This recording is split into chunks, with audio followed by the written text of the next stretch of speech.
For me, never giving up meant just that. I mean, every single day when I woke up, I thought, today's the day.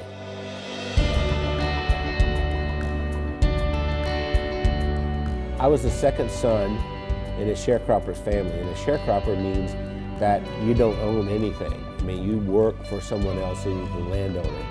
We had practically nothing. Everything was hand-me-downs from someone else. I didn't have shoes, and to this day my toes are all grown under because I didn't have shoes. I remember I had this encounter with my mother, and I said, you know, tell me you love me, and she didn't do it. And so I went down and I sat on this creek bank, and I thought, you know what? I don't care if anybody loves me, I love me. I made a list of goals that I wanted to accomplish, and they were laughable because I didn't even have 2 nickels to rub together, but my first goal was I was going to be a millionaire by the time I was 35. Number 2, I was going to have food to eat because we were always hungry. I mean, my little brother and I used to make mud pies to stop the hunger pains, and I was going to travel all over the world. Those were my goals.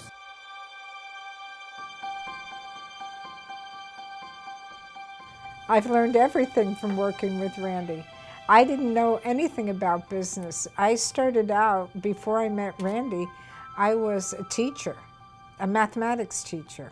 Well, I think we have a very good balance. Randy's really good in sales and telling the story and explaining why people need to have whatever it is that he's selling. And then he comes to me and says, Wendy, can we make it do this? And I have to get it done. We started working together, and we were together all the time doing things, and that we just, you know, couldn't be without each other. And once she got exposed to me, it was downhill from there. I mean, she could not last a day without me. That's probably true. That's what the COO does here. Does hair? She preps me. Spit on it, honey, like you used to do. I never spit. We retired a few times. Did he tell you that? We've tried retirement 3 times, but we never figured out exactly how to do it because we've worked all of our lives. We took a year and we traveled around the world. Then when the decision of the day became, where are we having breakfast? I thought, we're in trouble.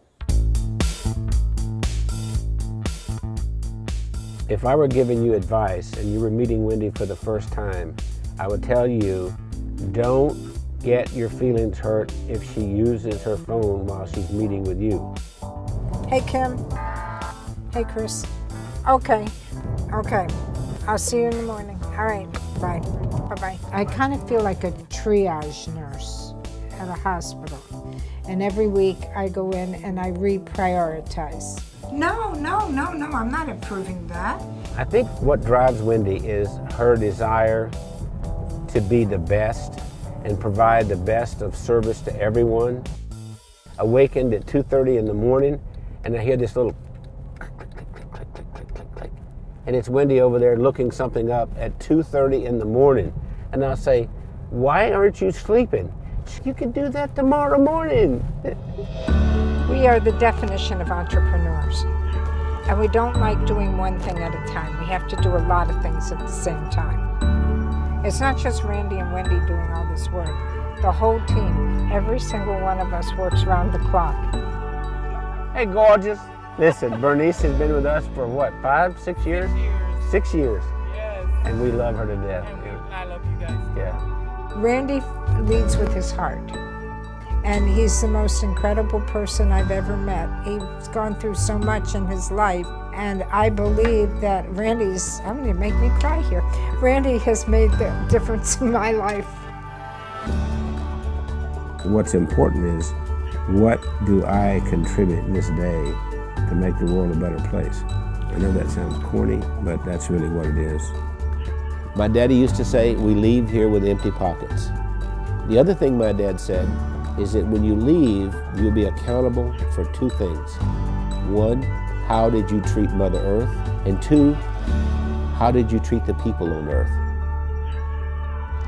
I feel that I have found joy and that I've given joy, and I think there's a lot more joy that we can give.